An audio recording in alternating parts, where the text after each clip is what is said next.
maglia rossa con fascia bianca. Attenzione, c'è lo svedese Magnusson, maglia rossonera, che lo marca da presso, ma c'è anche Baldato nelle prime posizioni, quindi uno sprint tutt'altro che aggiudicato, mentre vedete Bartoli in 10ª posizione. Sono gli uomini della Mercatone che lanciano lo sprint, e Fontanelli che sta scattando. Loda lo va a riprendere. Siamo ormai in vista dell'ultimo chilometro.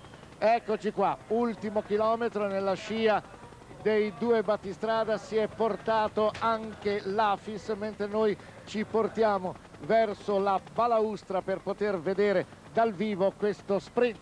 Sta andando molto bene Fontanelli, sta guadagnando, c'è un attimo di attesa dietro, c'era anche Konic, il suo compagno di squadra, mancano ormai 600 metri al traguardo, tra 100 metri finirà la salita. Ecco, adesso stanno svoltando e ci sono gli ultimi 500 metri in rettilineo. Bartoli in seconda posizione, ma Fontanelli ha ancora 50 metri di vantaggio, 50 metri quando mancano 300, ecco 500 metri adesso all'arrivo. Ed eccoli che stanno per imboccare il rettilineo finale, con il romagnolo Fontanelli in prima posizione.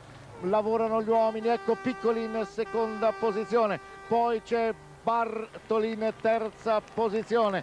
Eccoli ormai ai 150 metri, con il vento che soffia in senso contrario. Sta uscendo Cipollini, Cipollini è al centro. Ormai Cipollini in testa, è Cipollini che vince con Edo in seconda posizione. Poi c'è Baldato, poi c'è Magnusson, poi c'è Martinelli. Pantani a centrogruppo. Eccoci con a centrogruppo Faresin, Forconi, poi Cattai, il campione della Danimarca. Poi ecco